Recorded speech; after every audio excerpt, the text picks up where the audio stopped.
नमस्कार, आप देख रहे हैं नवभारत टाइम्स और मैं हूं आपके साथ केशव। दरअसल क्या विपक्षी नेताओं में ममता बनर्जी और नीतीश कुमार का मन बदल रहा है? ये सवाल है। सवाल इसलिए क्योंकि ऐसा कुछ हो रहा है राजनीति में कि जिससे ये सोचने पर आदमी मजबूर हो कि क्या नीतीश कुमार और ममता बनर्जी का मन बदल रहा है। दरअसल वो इसलिए हम कह रहे हैं क्योंकि 2 साल पहले भाजपा के बड़े नेताओं और मंत्रियों के साथ नीतीश कुमार और ममता बनर्जी की मौजूदगी नहीं देखी गई है। लेकिन अब वहीं इससे पहले थोड़े दिन पहले की बात है कि प्रधानमंत्री गृह मंत्री के कार्यक्रमों में भी न तो नीतीश कुमार नजर आए और न ही ममता बनर्जी। उन दोनों ने कार्यक्रमों से परहेज किया। लेकिन अब अचानक उनके मिजाज में बदलाव दिखाई दे रहा है। वो ऐसा इसलिए क्योंकि G20 की बैठक होने वाली है। G20 की बैठक में राष्ट्रपति द्रौपदी मुर्मू की ओर से आयोजित रात्रि भोज में शामिल होने का नीतीश कुमार और ममता बनर्जी दोनों ने सहमति जाहिर कर दी है। रात्रि भोज में शामिल होंगे, बातें होंगी। लेकिन आपको एक चीज और बता दें कि ममता बनर्जी जो पश्चिम बंगाल की मुख्यमंत्री हैं, उन्होंने इस रात्रि भोज में शामिल होने पर सबसे पहले सहमति दी थी। अब अचानक विपक्ष के दो कद्दावर नेताओं का मन कैसे बदल गया? मन बदलने पर सवाल उठना लाजमी है। और बिहार की राजनीति में तो वैसे भी ऐसे सवालों पर काफी ज्यादा सवाल उठते हैं। विपक्ष हमलावर होता है और आम आदमी के मन में भी सवाल खड़े हो जाते हैं, क्योंकि नीतीश कुमार ऐसा नहीं है कि नीतीश कुमार ऐसे नेता हैं जो एक जगह टिके रहने वाले हैं। एनडीए से यूपीए, यूपीए से एनडीए, आरजेडी से जेडीयू और बीजेपी से जेडीयू गठबंधन बनाने में माहिर रहे हैं। ऐसा नहीं है कि नीतीश कुमार की अगर बात की जाए तो ममता बनर्जी और नीतीश कुमार लंबे समय से दोनों जो है एनडीए के पार्टनर रह चुके हैं। दोनों सरकार में थे, केंद्र में मंत्री थे। नीतीश कुमार ने तो साल भर पहले तक बीजेपी का साथ और बीजेपी का दामन थाम कर सरकार चलाया, लंबे समय तक सरकार चलाया। अगस्त 2022 से पहले की अगर बात की जाए तो दोनों साथी थे, और उसके बाद जब वो एनडीए से अलग हुए तो महागठबंधन का उन्होंने दामन थाम लिया।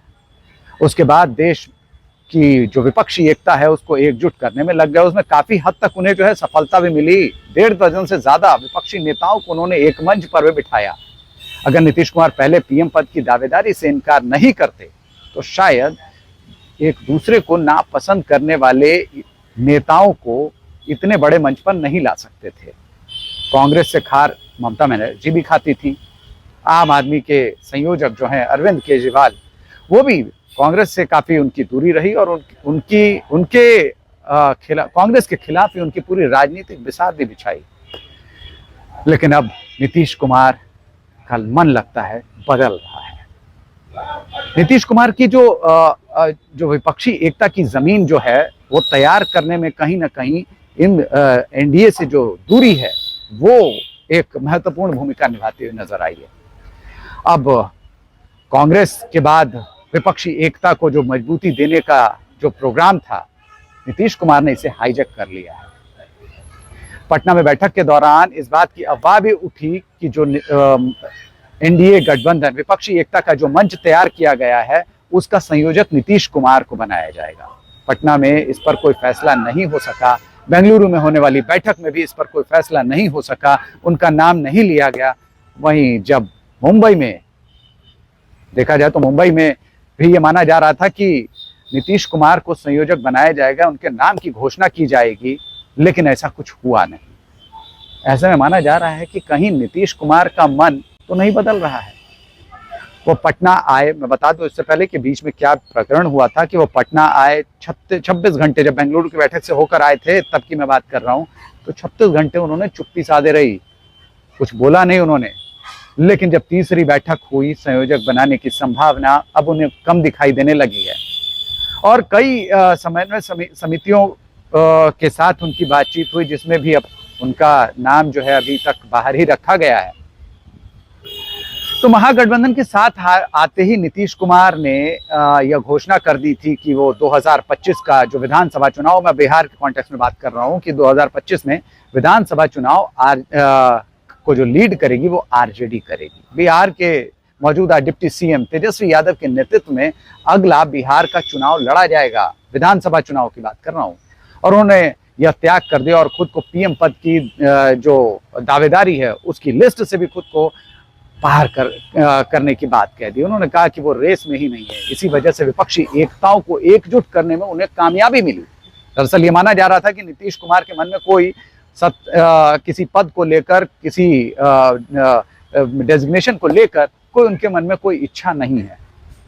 लेकिन विपक्षी एकता तब तक, मैं कहूं कि अब विपक्षी एकता को मजबूत करने के बाद एक बार फिर से, जैसा कि उन्हें बिहार की राजनीति में नाम दिया गया है, उस पे अब एक बार फिर से सवाल उठने लगे हैं। क्योंकि G20 की जो बैठक है उसमें अब इनके शामिल होने की बात आ रही है। G20 की जो उसमें जो रात्रि भोज का जो आयोजन किया गया, उसमें अब वो शामिल होते हुए नजर आएंगे। ममता बनर्जी को जो कांग्रेस फूटी आंख नहीं सुहाती थी, अब उसके साथ वो विपक्षी एकता के मंच पर मौजूद हुई, नजर आई। लेकिन कहीं ना कहीं अब ये देखने को मिल रहा है कि इन दोनों ही नेताओं को अब महागठबंधन का जो विपक्षी एकता का जो खेमा है वो रास नहीं आ रहा है।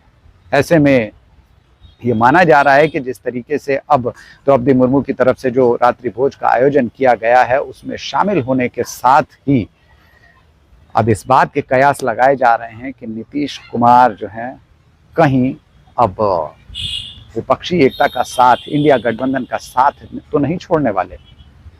आने वाले दिनों में अगर ऐसा कुछ होता है और एनडीए से नीतीश कुमार की नज़दीकियां बढ़ती हुई नजर आती हैं, तो इसमें कोई बड़ी बात नहीं होगी कि नीतीश कुमार और ममता बनर्जी जैसे नेता इंडिया से अपना दामन छुड़ाकर अलग हो जाएं। पटना से केशव सुमन सिंह की रिपोर्ट।